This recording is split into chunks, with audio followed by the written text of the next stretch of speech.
जय माता दी। गुप्त नवरात्र जब भी आते हैं मैं आपको जानकारी ज़रूर देती हूँ, क्योंकि माँ दुर्गा के सभी रूपों की कृपा पाने का बहुत अच्छा वक्त होता है। आज है गुप्त नवरात्रि का आखिरी दिन और आपके लिए ये सब ज़रूरी जानकारी कोई और नहीं, सिर्फ मैं लेकर आती हूँ, इसी शो पर मिलती है। गुप्त नवरात्र के दिन, आखिरी दिन, आपके बिगड़े काम बन जाएंगे। आज मैं आपको गुप्त नवरात्र के आखिरी दिन नवरात्र तक कृपा दिलाने वाले अचूक उपाय बताऊंगी। वो उपाय भी जानेंगे जो आपकी गुप्त नवरात्र के आखिरी दिन आपको करने हैं। आपको माँ दुर्गा के 9 बीज मंत्रों की जानकारी भी दूंगी, साथ ही आपको देवशयनी एकादशी की एडवांस की तैयारी भी करवा दी जाएगी। कल आपको ये जानकारी बहुत काम आएगी। चलिए, माँ दुर्गा की बहुत सी बातें करनी है, लेकिन पहले आज के पहले महा उपाय की बात कर लेते हैं। क्या आपकी जेब में पैसा नहीं टिकता है? शुक्रवार के दिन माता लक्ष्मी के मंदिर में एक जटा वाला नारियल, गुलाब कमल के फूल की माला, 1.25 मीटर गुलाबी सफ़ेद कपड़ा, 1.25 पाव चमेली, दही, सफ़ेद मीठी चीज़, एक जोड़ा जनेऊ के साथ में माता को चढ़ाएं। इसके बाद माँ की कपूर और देसी घी से आरती उतारें। श्री कनकधारा स्तोत्र का जाप करें। आज है गुप्त नवरात्र का आखिरी दिन और कुछ ही दिनों बाद अश्विन नवरात्र होंगे। तो आज मैं आपको राशि के हिसाब से बताने जा रही हूँ कि किस राशि के भक्त को माँ के 9 स्वरूपों में से किस स्वरूप की आराधना करनी चाहिए और माँ को प्रसन्न करना चाहिए। मेष राशि के लोग स्कंद माता माँ की पूजा करें और दुर्ग सप्तशती या दुर्गा चालीसा का पाठ करें। वृश्चिक राशि वाले लोग माँ महागौरी के रूप की उपासना करें, ललिता सहस्त्र नाम का पाठ करें। मिथुन राशि वाले लोग देवी यंत्र स्थापित कर माँ ब्रह्मचरणी की पूजा करें। कर्क राशि के लोग माँ शैलपुत्री की पूजा करें और लक्ष्मी सहस्त्र नाम का पाठ करें। सिंह राशि के लोग कुष्मांडा माँ की पूजा करें और दुर्गा माँ के मंत्रों का जाप करें। कन्या राशि के लोग माँ ब्रह्मचरणी की पूजा करें और लक्ष्मी माँ के मंत्रों का जाप करें। तुला राशि के लोग माँ महागौरी की पूजा करें और काली चालीसा का पाठ करें। वृश्चिक राशि के लोग माँ स्कंद माता की पूजा करें और दुर्गा सप्तशती का पाठ करें। धनु राशि के लोग माँ चंद्रघंटा की पूजा करें, उनके मंत्रों का विधि विधान से पूजा करें। मकर राशि के लोग माँ कालरात्रि की पूजा करें, निवारण मंत्र का जाप करें। कुंभ राशि के लोग माँ कालरात्रि की पूजा करें और देवी कवच का पाठ करें। मीन राशि के लोग माँ चंद्रघंटा की पूजा करें और हल्दी की माला से माँ बगलामुखी के मंत्र का जाप करें। अब दूसरे महा उपाय की बात करते हैं। मुझे बताइए, क्या कर्ज उतर ही नहीं रहा है? एक नारियल पर चमेली का तेल मिले सिंदूर से स्वास्तिक का चिन्ह बनाएं। कुछ भोग जैसे लड्डू और गुड़ चना के साथ हनुमान जी के मंदिर में जाकर उनके चरणों में चढ़ाएं। उसके बाद ऋण मोचक मंगल स्तोत्र का पाठ करें। आपको पता भी नहीं चलेगा, इतनी आसानी से आपका सारा कर्जा उतर जाएगा, पर मेहनत तो करनी पड़ेगी। अभी तक अगर आपने गुप्त नवरात्र के उपाय नहीं किए हैं तो आज का दिन बाकी है। आज के बाद फिर अगले मौके बहुत वक्त बाद मिलेंगे, इसीलिए माँ के भक्तों को वो उपाय बता देती हूँ जो आज गुप्त नवरात्र खत्म होने तक कर सकते हैं। अखंड धन की प्राप्ति के लिए गुप्त नवरात्र के दौरान एक पीले आसन पर उत्तर दिशा की ओर मुँह कर बैठ जाएं। अपने सामने तेल के 9 दीपक जलाएं। दीपक के सामने लाल रंग में रंगे चावलों की एक ढेरी बनाकर उस पर श्री यंत्र रखें। इस श्री यंत्र का कुमकुम, फूल, धूप, दीप आदि से पूजन करें। अब एक प्लेट पर स्वास्तिक बनाकर उसका पूजन करें। अनुष्ठान के बाद श्री यंत्र को अपने पूजा स्थल में स्थापित करें। बाकी चीज़ों का नदी में प्रवाहित कर दें। इसके तुरंत ही धन लाभ के योग बनते हैं और बहुत जल्दी धन लाभ भी होता है। जब भी इंटरव्यू में सफलता के लिए आप परेशान हो, इंटरव्यू में जाएं। गुप्त नवरात्र में नहाने के बाद सफ़ेद रंग के सूती आसन पर इस दिशा की ओर मुँह करके बैठ जाएं। अपने सामने पीला कपड़ा बिछाकर 108 दानों वाली स्फटिक की माला रखकर उस पर केसर और इत्र छिड़ककर धूप दीप अगरबत्ती दिखाकर ओम ह्रीम वाग्वादिनी भगवती मम कार्य सिद्धि कुरु कुरु फट स्वाहा मंत्र का 31 बार जाप करें। ऐसा लगातार 11 दिन करने से ये माला सिद्ध हो जाएगी। जब भी इंटरव्यू में जाएं, इस माला को पहन कर ही जाने से इंटरव्यू में सफलता मिलेगी।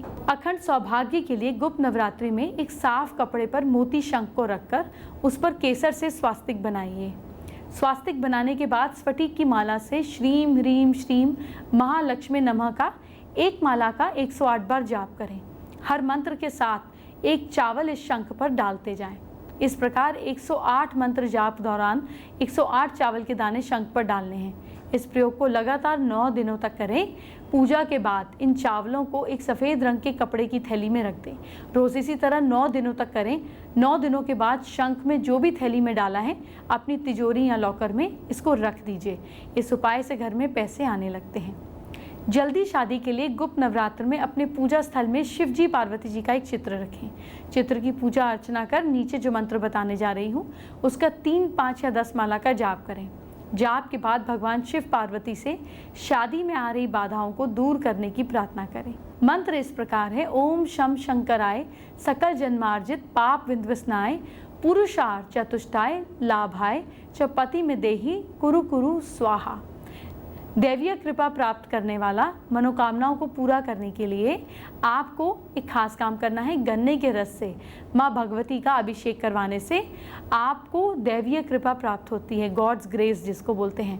माँ भगवती को आम के रस से स्नान कराने पर घर में माँ लक्ष्मी और माँ सरस्वती जी का स्थायी वास होता है।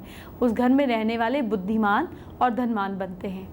गुप्त नवरात्र के दौरान वेद पाठ के साथ कपूर, अगर, केसर, कस्तूरी और कमल के जल से देवी को स्नान करवाने पर सभी तरीके के पापों से मुक्ति मिलती है। इस उपाय को करने के बाद सारे काम अपने आप हो जाते हैं। आज गुप्त नवरात्र का आखिरी दिन है। आप चाहें तो ये उपाय ज़रूर कर लीजिए, नहीं तो नवरात्र तक रुकना पड़ेगा। अब बात करते हैं आज के तीसरे महा उपाय की। क्या आपके परिवार में शांति नहीं है, कलह मची रहती है? बुधवार को मिट्टी के बने एक शेर के गले में लाल चुन्नी बांधकर और उससे लाल टीका लगाकर माँ के मंदिर में रखें और माँ को अपने परिवार की सभी समस्याएं बताकर उनसे शांति बनाए रखने की विनती करें। ये क्रिया निष्ठापूर्वक करें, परिवार में शांति कायम होगी। गुप्त नवरात्र की समाप्ति के मौके पर आइए अब आपको बताती हूँ माँ दुर्गा के 9 रूपों के 9 बीज मंत्र। आप अगर माँ के भक्त हैं तो बीज मंत्र का जाप जरूर करें। पहली देवी का नाम है माँ शैलपुत्री। इनका बीज मंत्र है ह्रीम शिवाय नमः। माँ के दूसरे स्वरूप का नाम है माँ ब्रह्मचर्णी और इनका बीज मंत्र है ह्रीम श्रीम अंबिकाय नमः। तीसरे स्वरूप का नाम है माँ चंद्रघंटा और माँ चंद्रघंटा का बीज मंत्र है, नोट कर लीजिए, ऐं श्रीम शक्तये नमः। चौथा स्वरूप है माँ कुष्मांडा और इनका बीज मंत्र है ऐं ह्रीम देव्य नमः। माँ का 5वां स्वरूप है माँ स्कंद माता। इनका बीज मंत्र है ह्रीम क्लीम स्वामिन्ये नमः। छठा स्वरूप है माँ कात्यायनी और इनका बीज मंत्र है क्लीम श्रीम त्रिनेत्राय नमः। माँ का 7वां स्वरूप है माँ कालरात्रि और माँ का बीज मंत्र है क्लीम ऐं श्रीम कालिकाय नमः। माँ का 8वां स्वरूप है माँ महागौरी। इनका बीज मंत्र है श्रीम क्लीम ह्रीम वरदाय नमः। और माँ का 9वां रूप है माँ सिद्धिदात्री और इनका बीज मंत्र है ह्रीम क्लीम ऐं सिद्धाय नमः। हर भक्त को बीज मंत्र की एक माला का दिन में जाप जरूर करना है, बिना भूले करना है। चलिए अब आपको आगे बढ़कर और चीज़ें बताते हैं। कल देवशयनी एकादशी का व्रत भी है और आप तो जानते ही हैं कि मैं आपको हर व्रत त्यौहार की जानकारी पहले से ही दे देती हूँ, तो चलिए आपको इसके बारे में भी बता देती हूँ।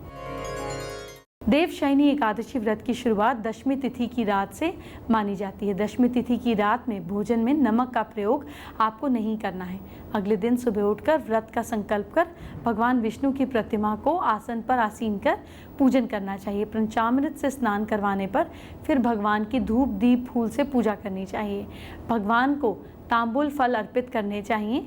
उसके बाद मंत्र से स्तुति की जानी चाहिए। इसके अलावा शास्त्रों में व्रत के नियम बताए गए हैं, उनकी अच्छी सी पालना करनी चाहिए।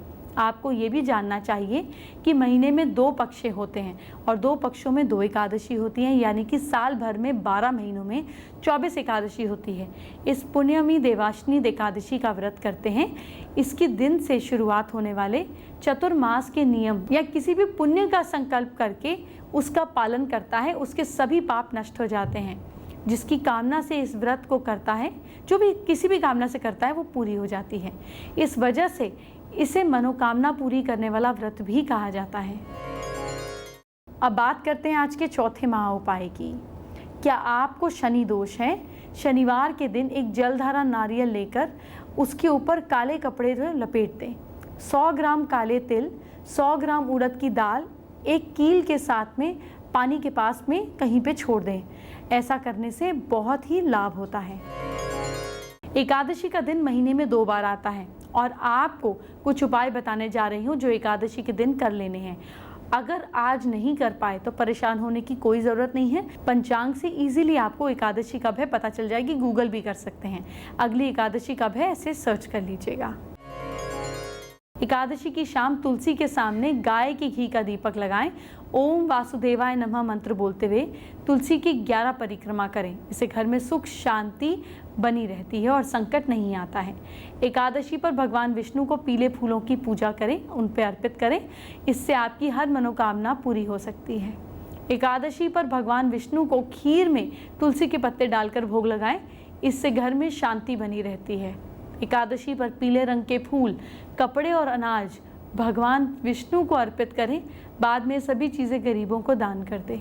एकादशी पर पीपल के वृक्ष पर जल चढ़ाएं। पीपल में भगवान विष्णु का वास माना जाता है, इससे कर्ज से मुक्ति मिलती है। एकादशी पर सुहागन स्त्रियों को अपने घर बुलाकर फलाहार करवाएं, उन्हें सुहाग की सामग्री भेंट करें। धन लाभ के लिए एकादशी पर भगवान विष्णु के साथ माता लक्ष्मी की पूजा करने से सौभाग्य प्राप्ति होती है।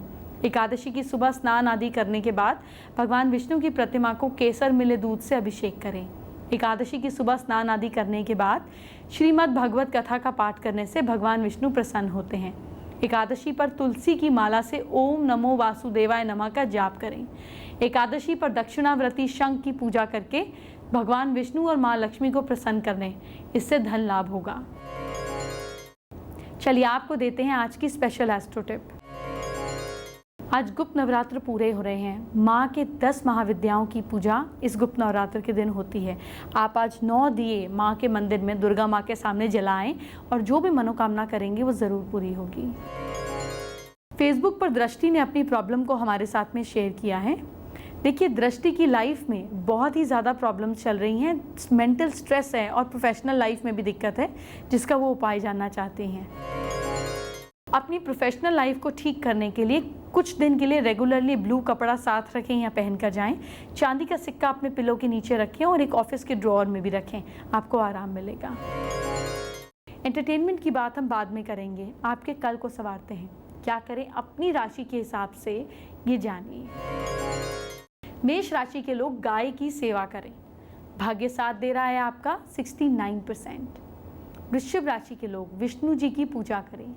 किस्मत साथ दे रही है आपका 71%। मिथुन राशि के लोग केले का पेड़ लगाएं। भाग्य साथ दे रहा है आपका 68%। कर्क राशि के लोग हल्दी का तिलक लगाएं। किस्मत साथ